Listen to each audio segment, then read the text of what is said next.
גולני שלי, גולני שלי, גולני, גולני שלי, גולני שלי. Salut à tous, bienvenue. Voilà, c'est une nouvelle émission, c'est une première et ça s'appelle Tsahal Connection. Et oui, si vous avez des enfants qui s'apprêtent à partir à l'armée, si vous êtes Olé Khadash un peu paumé, eh bien nous sommes là, en tout cas. Pas moi, c'est sûr, mais lui, oui. Raphaël Madar, bonjour. Bonjour Cathy. Il est là pour vous aider. Voilà, l'émission s'appelle Tsahal Connection. Vous pouvez bien sûr nous écrire, nous poser des questions. On se fera un plaisir d'y répondre.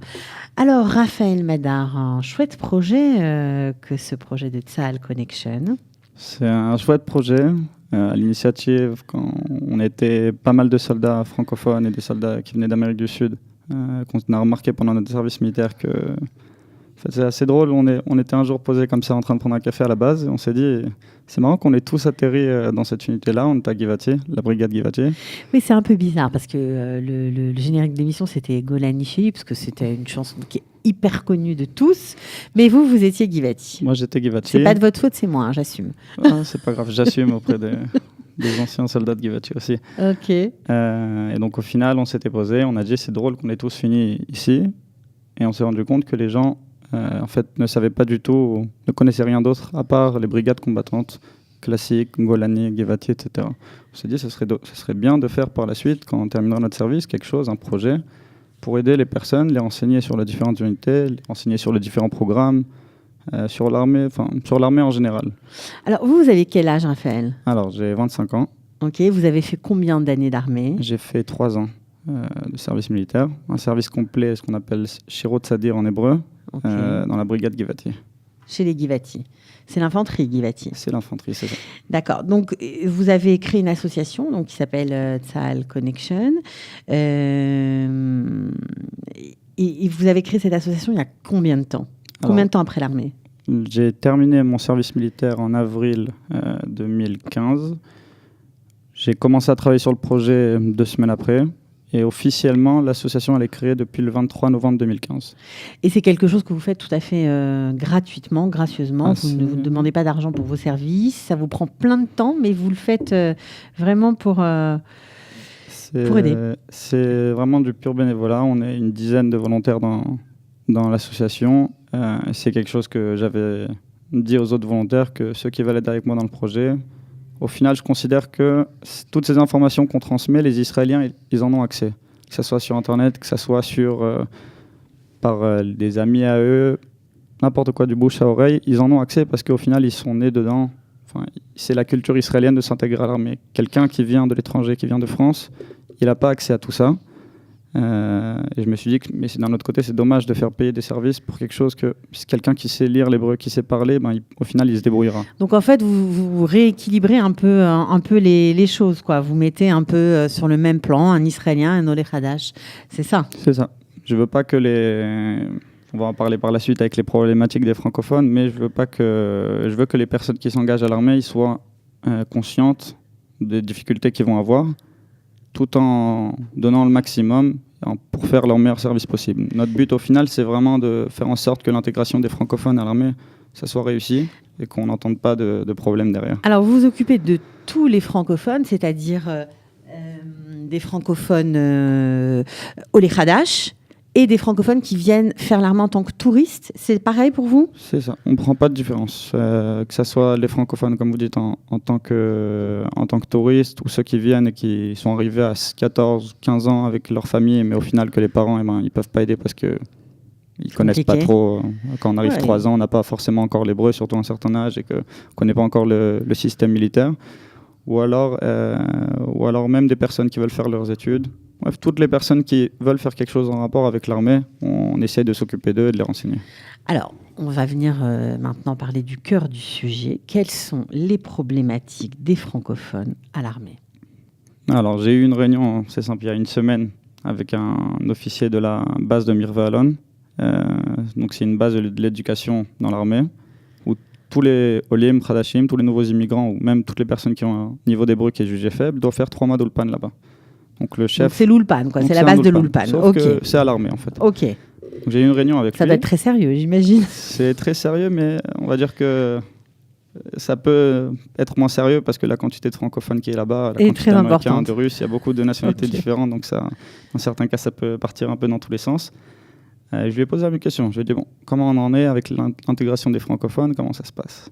Et il y a ce problème que quand on a la langue, on parle tous français et qu'on est dans une base avec un autre français, deux autres français, trois autres français, C'est-à-dire que même s'il y a 3 Israéliens, 2 Français, ça parle français. ça C'est va, terri- ça va c'est parler terrible. ça va parler français.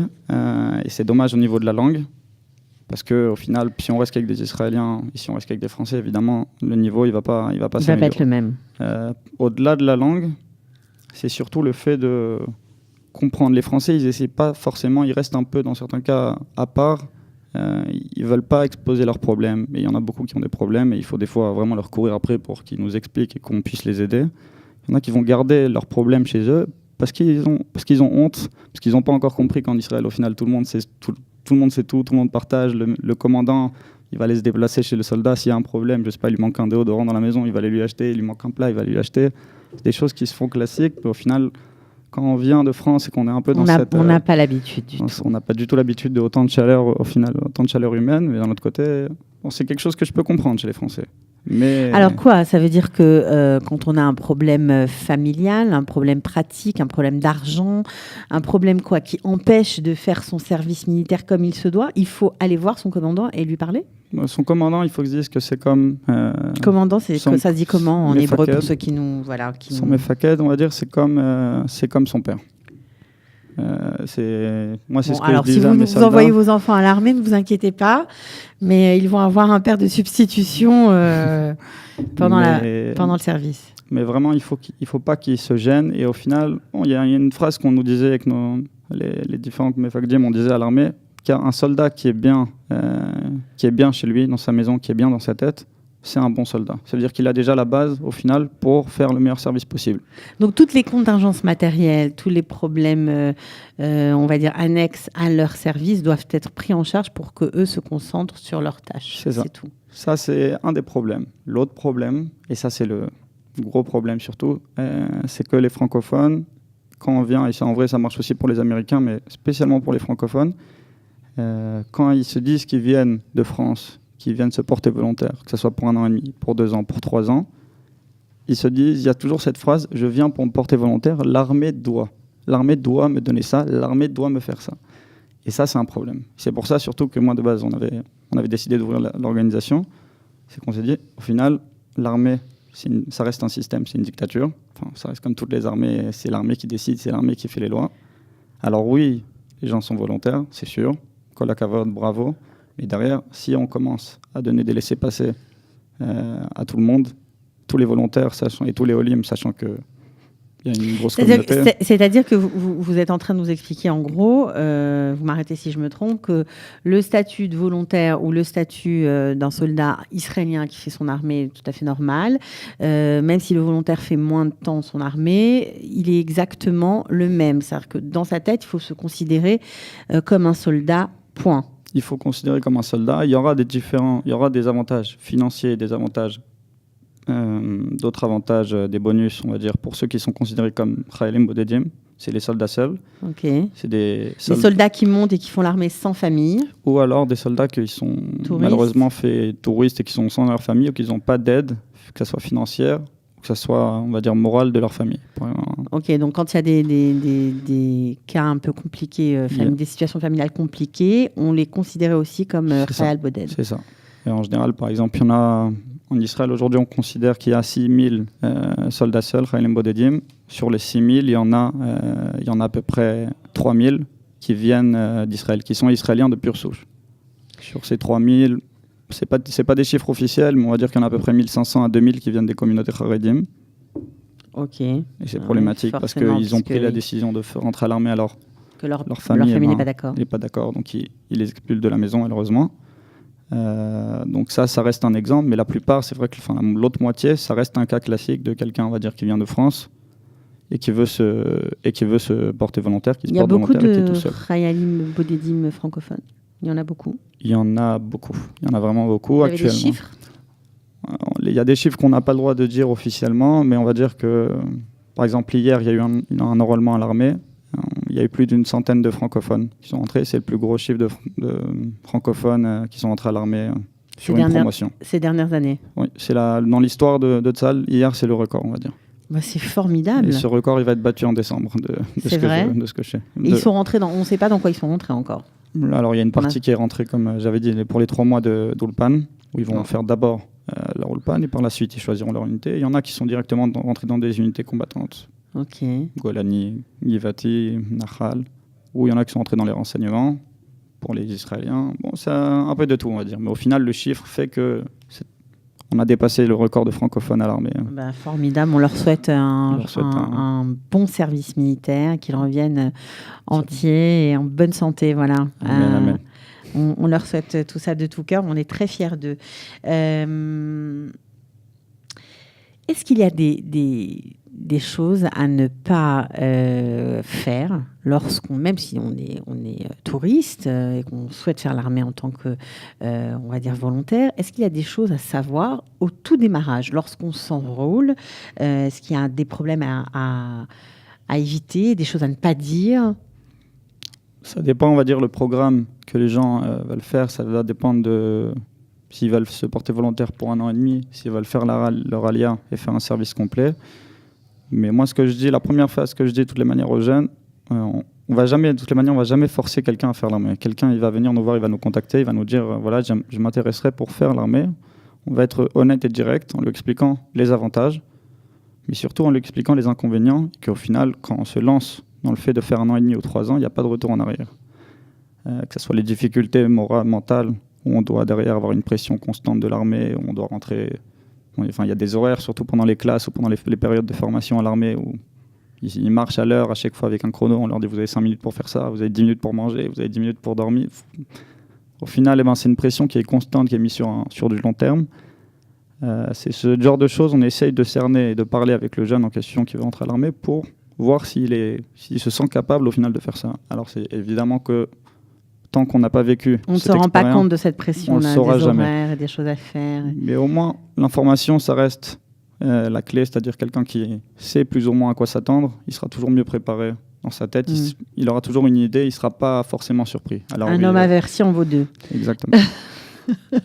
Ok, bon, bah écoutez, j'imagine qu'il y a encore plein de choses à dévoiler. On a encore plein de questions à vous poser. Voilà, en tout cas, vraiment, c'est formidable ce que vous faites. Je crois que le CNEF aussi travaille avec vous en partenariat. Je pense à Gamiel Gotchel. Vous avez travaillé ensemble sur toutes ces questions de façon à ce que bien nos petits francophones qui débarquent et qui veulent faire l'armée, même ceux qui ne sont pas nés ici, mais qui ont fait leur alia lorsqu'ils avaient 12-13 ans et qui ne connaissent pas du tout le système parce que leurs parents sont aussi au Khadash et que c'est le premier de la famille qui va faire l'armée. C'est pas toujours évident. Donc vous êtes là pour les aider, pour les guider, mais vous le faites concrètement, je crois. Non, on fait concrètement. Que ce soit moi, que ce soit Gamliel, c'est une tâche, au final, c'est passionnant. Moi, je considère que c'est vraiment passionnant de voir des gens qui vont se lancer dans un parcours qui est similaire au nôtre, sans forcément connaître, mais au final, moi, j'aurais adoré si pendant mon service militaire, j'avais quelqu'un qui m'aurait enseigné comme ça, qui m'accompagnait pendant mon service. Oui, et puis c'est-à-dire que pour le début, parce que là, on parle des problématiques du départ, s'il y a des examens médicaux, c'est compliqué à comprendre, on vous envoie d'un service à l'autre, et vous les accompagnez, vous le faites. On les accompagne en général. Bon, quand ils vont dans les bases, on ne peut pas les accompagner parce que c'est à eux de faire les démarches tout seuls, mais on est en contact avec eux du début à la fin. On insiste pour que les jeunes, et ça c'est encore quelque chose qui est assez drôle, c'est qu'on leur dit, voilà, il ne faut pas hésiter à nous appeler, il ne faut pas hésiter à nous envoyer des messages, à nous tenir au courant pour que derrière, on puisse faire quelque chose s'il y a un problème. Il y a certaines personnes ils sont encore dans la mentalité française où ils se sentent gênés de demander de l'aide. Il ne faut pas se gêner, on est en Israël. Si on commence à se sentir gêné et à ne pas demander, on ne va pas avancer. Oui, parce qu'en Israël, on ne répond pas aux questions que vous ne posez pas, on ne répond qu'aux questions que vous posez. On ne va pas deviner ce que vous avez dans votre tête, on est tarclès, tout le monde est... Après, avec l'expérience comme on a, alors on sait plus ou moins et on essaie d'être organisé. Si quelqu'un envoie qu'il n'y a pas de nouvelles depuis un certain temps, on va le relancer, on va voir pourquoi il ne nous tient pas au courant. Il y a certaines personnes, on voit des fois, ils nous disent « Ah, j'ai fait cet examen-là, mais j'ai oublié de te dire ».